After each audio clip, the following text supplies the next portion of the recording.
Assalamualaikum, selamat pagi anak-anak.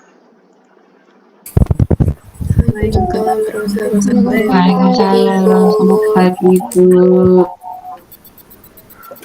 Bagaimana kabar kalian pada pagi hari ini? Alhamdulillah Alhamdulillah baik. Baik, sebelum kita memulai pembelajaran pada pagi hari ini, mari kita awali dengan berdoa terlebih dahulu. Silakan untuk ketua kelas bisa dipimpin berdoa teman-teman ya. Baik Ibu, untuk memulai pembelajaran pada pagi hari ini, sebelumnya kita berdoa terlebih dahulu. Semoga pembelajarannya berjalan dengan lancar dan ilmu yang kita dapatkan dapat bermanfaat bagi kehidupan. Berdoa menurut agama dan kepercayaan masing-masing, berdoa dimulai.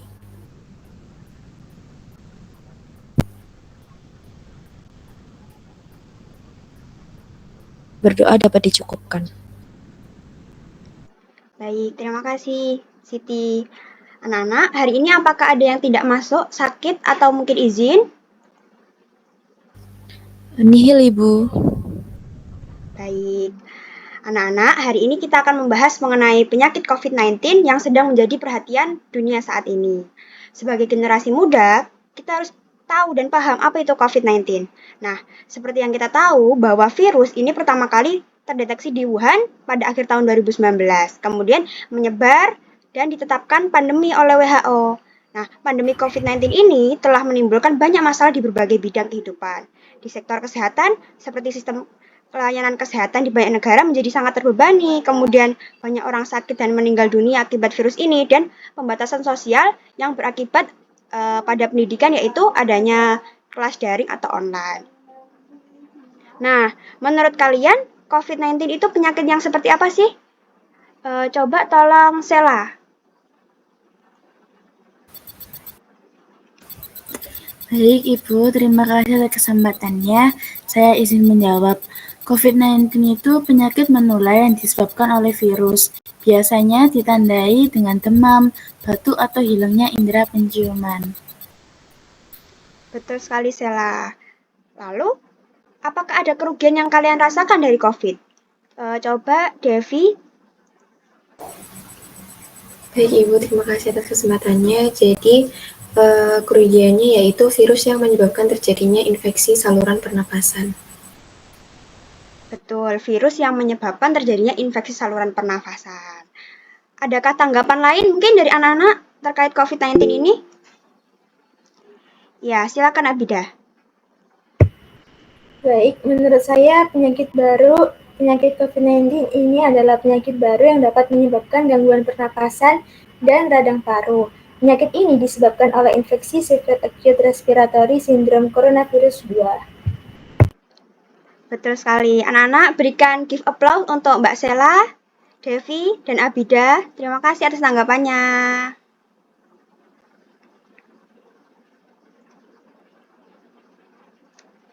Jadi COVID-19 ini memang penyakit menular yang disebabkan oleh virus SARS-CoV-2. Virus ini dapat menyebar dengan cepat melalui kontak dekat dengan orang yang terinfeksi, terutama melalui droplet pernafasan saat batuk, bersin, atau berbicara. Infeksi COVID-19 ini dapat mengancam kesehatan dan nyawa orang-orang, terutama seperti lansia dan juga orang-orang dengan kondisi medis yang memiliki penyakit berat bawaan. Nah, selain itu, COVID-19 ini juga berdampak pada bidang pendidikan. Adanya penutupan sekolah, kampus yang akhirnya mengganggu proses belajar mengajar, akhirnya berdampak pada kualitas pendidikan. Secara keseluruhan, COVID-19 memberikan dampak yang sangat merugikan, baik secara langsung maupun tidak langsung terhadap kesehatan, ekonomi, sosial, pendidikan, dan lain sebagainya. Dampak ini juga dirasakan oleh individu, keluarga, masyarakat, bahkan seluruh negara di dunia. Nah, jadi pada hari ini tujuan pembelajarannya yaitu peserta didik diharapkan dapat membangun pemahaman tentang COVID-19, yaitu gejala dari virus COVID-19, penanganan, dan perawatan. Serta peserta didik dapat berdiskusi dan memberikan pendapat dalam kelompok mengenai pentingnya menjaga kesehatan dan mematuhi protokol kesehatan untuk melindungi diri sendiri dan orang lain dari infeksi virus COVID-19. Nah, anak-anak, setelah ini Ibu akan bagi menjadi 2 kelompok. Kelompok pertama yaitu Sela, Jasmine, Devi, Iza, dan juga Maya. Kemudian kelompok kedua ada Iveta, Fitria, Rania, Abida, dan juga Sabita. Nah, setelah ini Ibu akan menampilkan poster. Kemudian Ibu berikan waktu selama 5 menit. Silakan kalian mengamati poster tersebut. Sebentar.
Baik, anak-anak, waktu mengamati poster sudah habis. Sudah Ibu buatkan breakout room-nya. Setelah ini kalian masuk ke breakout room masing-masing. Dan silakan kalian berdiskusi dengan kelompok kalian ya. Ibu berikan waktu selama 5 menit. Kemudian kita diskusikan secara bersama-sama. Baik, Ibu.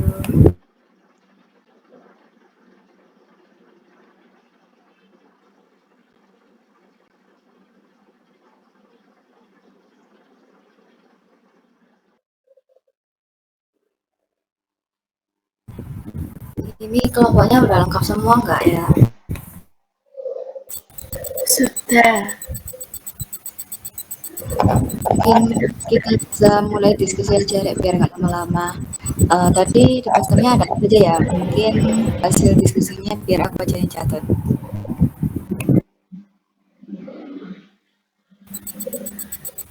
Di posternya tadi itu terdapat jenis pasien berdasarkan gejala, di antaranya pasien tanpa gejala, ringan, sedang, berat, atau kritis.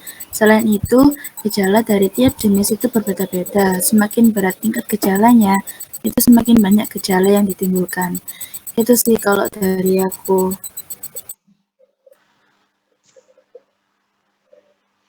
Benar, di poster pasien COVID-19 itu tadi hampir sama gejalanya, kayak demam, batuk, pilek, namun semakin tinggi tingkat pasien berdasarkan gejalanya tersebut, semakin banyak juga gejala yang ada pada pasien tersebut. Kalau pasien gejalanya sedang, ada sesak nafas, sedangkan yang pasien gejala berat juga ada, namun juga ditambah dengan gejala lainnya seperti gagal untuk atau kesulitan untuk bernafas.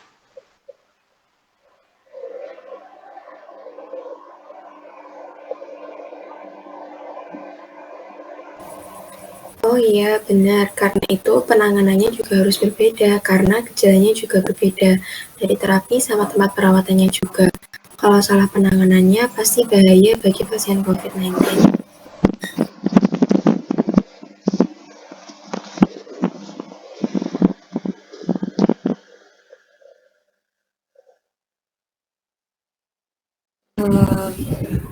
Menurut kalian tuh untuk lama perawatannya juga berbeda nggak ya untuk tiap jenis pasiennya? Kalau untuk lama perawatan sepertinya tergantung kondisi pasiennya juga. Intinya penanganan yang diberikan harus tepat seperti yang dibilang sama Devi. Kalau dari poster itu aja udah cukup. Mungkin dari yang lain ada tambahan nggak ya? Sudah. Bagaimana anak-anak? Sudah selesai diskusinya dengan kelompok kalian? Sudah, Bu. Baik, nanti kalau sudah selesai, bisa kembali ke ruangan utama untuk mendengarkan paparan dari kelompok yang lain ya. Ibu kembali dulu. Baik, Baik, Ibu.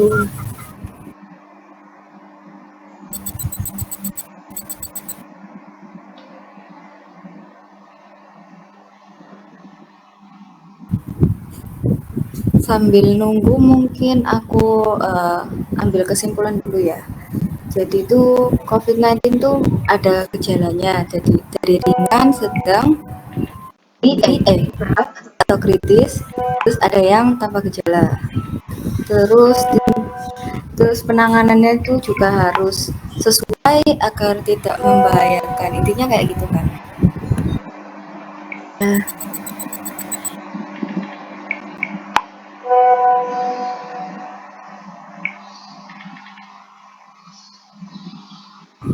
Oke, kita tunggu untuk masuk.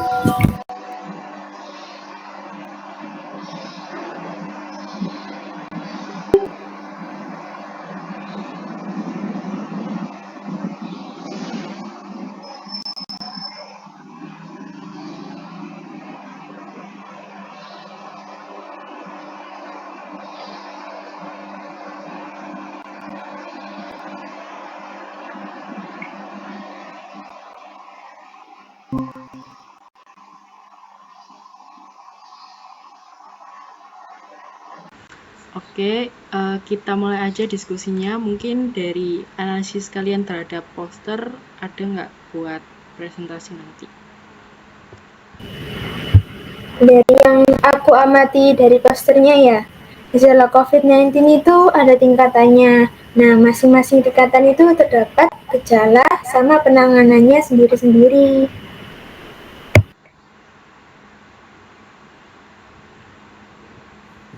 Iya, betul itu. Ada yang tanpa gejala atau OTG, itu frekuensi pernapasan 12-20 kali per menit dan saturasi lebih besar sama dengan 95%. Gejala ringan itu ditandai dengan demam, batuk, anoreksia, dan lain-lain. Untuk gejala sedang sendiri, aku lihat sama aja ya dengan gejala ringan, tapi saturasinya itu kurang dari 95%.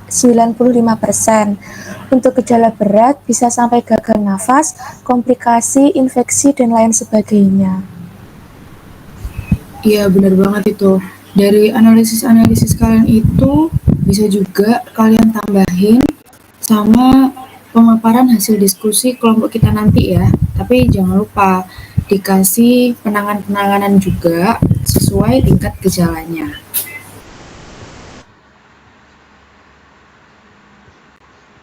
Kalau begitu, untuk tanpa gejala, perawatannya hanya isolasi mandiri di rumah atau dari fasilitas isolasi pemerintah. Ini juga berlaku untuk gejala ringan. Nah, untuk gejala sedang bisa dirawat di RS lapangan, RS darurat COVID-19. Untuk gejala berat harus dirawat di ICU dan RS juga. Bagaimana anak-anak? Sudah selesai berdiskusinya atau belum? Ya, sudah, Ibu. Sudah, Ibu. Sudah, Ibu. Nanti kalau sudah selesai, bisa kembali ke ruang utama ya. Nanti kita mendengarkan paparan dari teman-teman kalian. Baik, Ibu lanjut ke kelompok 1 dulu. Baik Bu, terima kasih.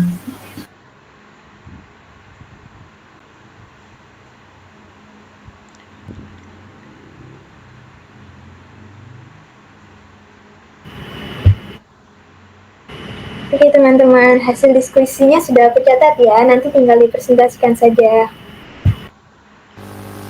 Oke, terima kasih. Oke, makasih ya Bida.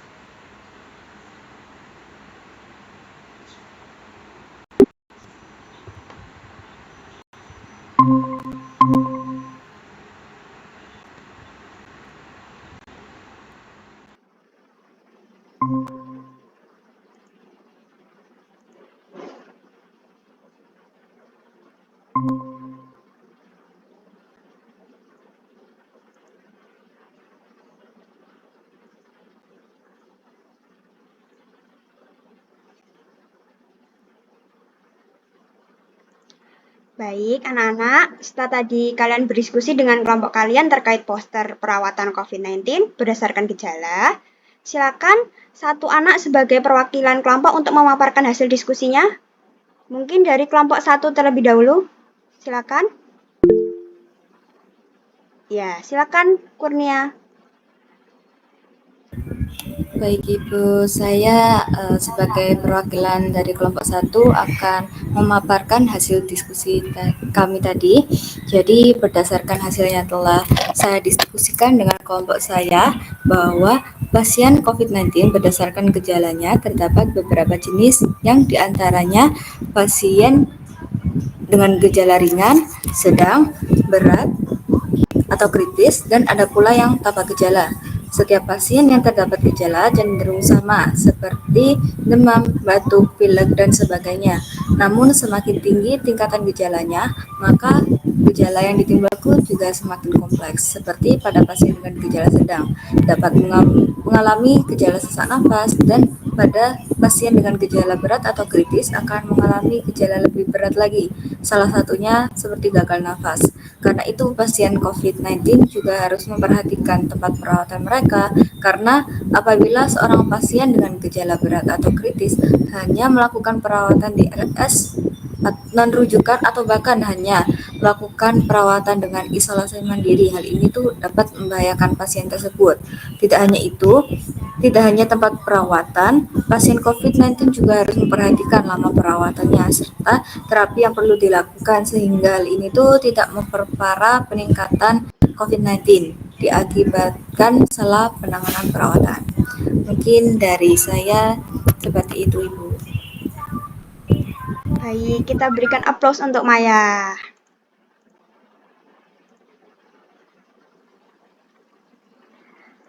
Kemudian dilanjutkan dari kelompok 2. Silakan, siapa yang memaparkan hasil diskusinya? Ya, silakan Iveta.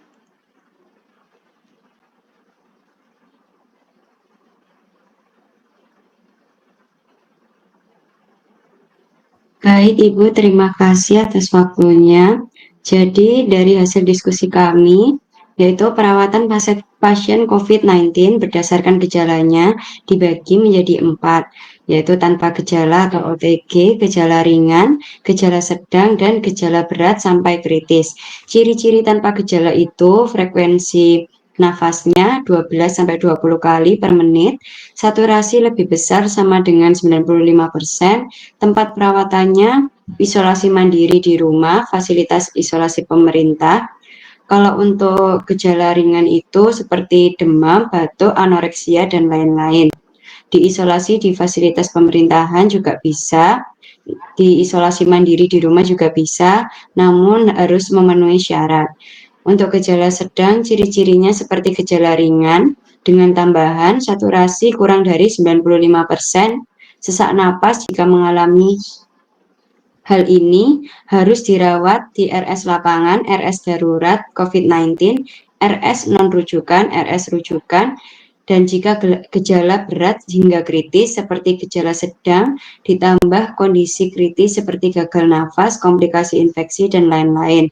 Jika mengalami ini, harus dirawat di HICU atau ICU rumah sakit rujukan. Baik, jawabannya Mbak Iveta sangat lengkap. Teman-teman berikan aplaus ya untuk Iveta.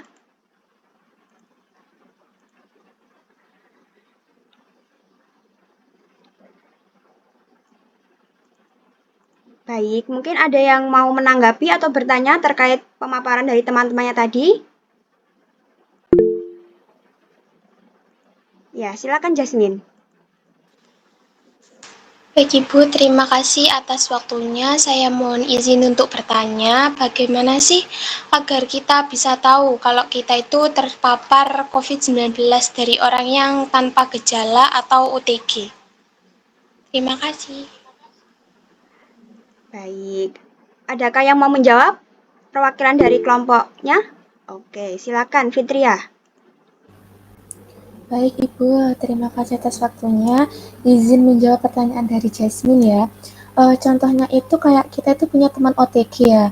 Kemudian kita itu interaksi sama dia. Beberapa lama kemudian kita merasakan gejala, terus kita tes, hasilnya ternyata kita tuh positif. Nah, kita tuh kabari orang itu, teman kita suruh tes, ternyata hasilnya dia juga positif COVID. Tapi dia itu nggak ngerasain apapun. Nah, berarti orang itu termasuk ke dalam tipe OTG. Seperti itu. Betul, pemaparan dari anak-anak sudah sangat bagus, tapi mungkin ada yang perlu Ibu luruskan sedikit terkait OTG atau orang tanpa gejala. OTG ini memang susah dikenali, jadi anak-anak kalian harus berhati-hati. Munculnya orang tanpa gejala ini disebabkan adanya perbedaan imunitas individu. Orang dengan sistem imun yang kuat mampu mengenali dan melawan virus SARS-CoV-2 secara efektif, sehingga tidak menimbulkan gejala yang signifikan. Maka dari itu, tindakan yang tepat untuk selalu menerapkan protokol kesehatan. Kemudian jika mengalami gejala-gejala ringan, bisa melakukan tes swab atau tes PCR secara mandiri atau ke rumah sakit. Perlu diingat ya, kalau mandiri tuh memang harus bisa ya, jangan sembarangan. Jika terbukti positif COVID, segera beritahu orang-orang yang pernah kontak dengan kalian dalam waktu dekat. Kenapa hal ini perlu dilakukan? Karena untuk memutus rantai penularan dan memastikan mereka dapat melakukan tindakan pencegahan. Terakhir, dapat melakukan isolasi mandiri sesuai dengan ketentuan. Jika kondisinya memburuk, segera dirujuk ke rumah sakit. Kita kan sudah tahu ya bahwa gejala COVID-19 itu kan ada tingkatannya. Meskipun gejalanya masih awal dan terlihat ringan, kita harus tetap waspada. Nah, dari pemaparan yang Ibu jelaskan tadi, menurut kalian cara yang paling efektif dalam mengurangi penyebaran virus COVID-19 yaitu dengan silakan raise hand. Baik, silakan Rania dulu. Baik Bu, terima kasih atas kesempatannya. Izin menjawab. Menurut saya itu dengan cara mengurangi aktivitas di luar rumah, atau kita juga bisa isolasi mandiri sama menjaga protokol kesehatan. Seperti simpelnya itu mencuci tangan pakai sabun dan pakai masker saat keluar rumah. Terima kasih. Betul sekali. Dilanjutkan Iza. Baik Ibu, terima kasih atas kesempatannya. Izin menambahkan dari pendapat Rania, selain isolasi mandiri dan menjaga protokol kesehatan, bisa juga dengan rutin melakukan vaksin, rutin minum vitamin, makan makanan bergizi, berjemur di bawah sinar matahari di pagi hari, dan selalu berpikir positif agar tidak stres. Betul sekali, anak-anak berikan give applause untuk Mbak Rania dan juga Iza. Terima kasih atas tanggapannya.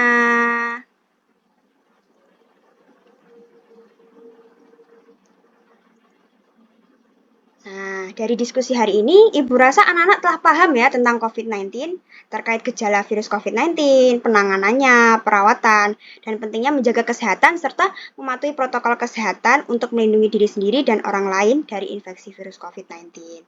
Nah, sebelum kita mengakhiri pembelajaran pada hari ini, mungkin bisa satu anak untuk memberikan tanggapan atau kesimpulan dari pembelajaran pada pagi hari ini?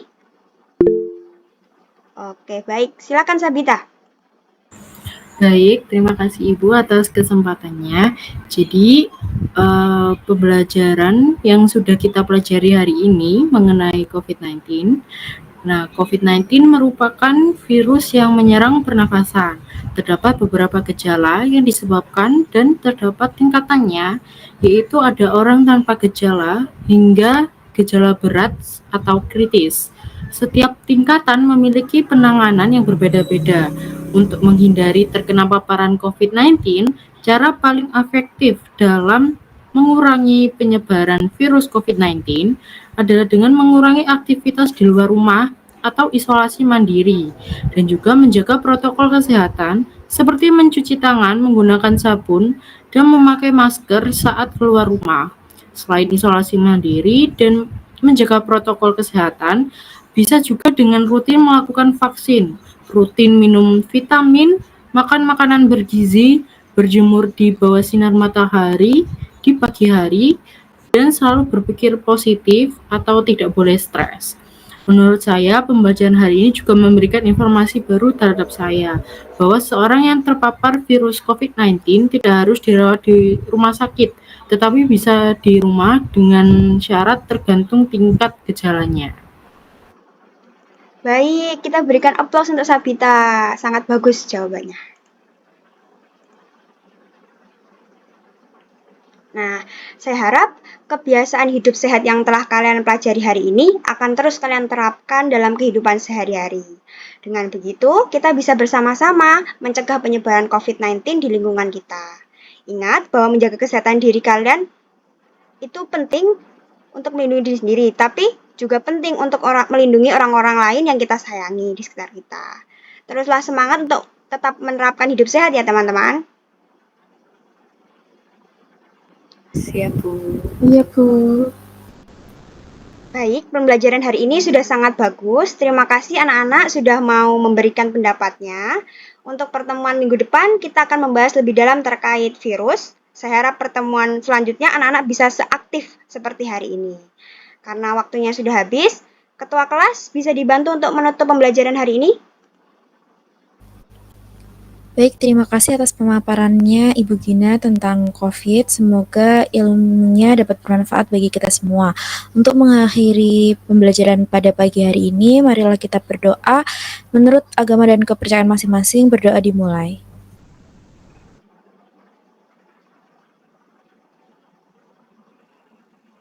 Berdoa dapat dicukupkan. Baik, terima kasih Iza. Terima kasih anak-anak karena sudah hadir pada pertemuan hari ini. Semoga ilmu yang dipelajari dapat bermanfaat untuk masa depan. Selamat pagi dan wassalamualaikum warahmatullahi wabarakatuh. Waalaikumsalam. Terima kasih.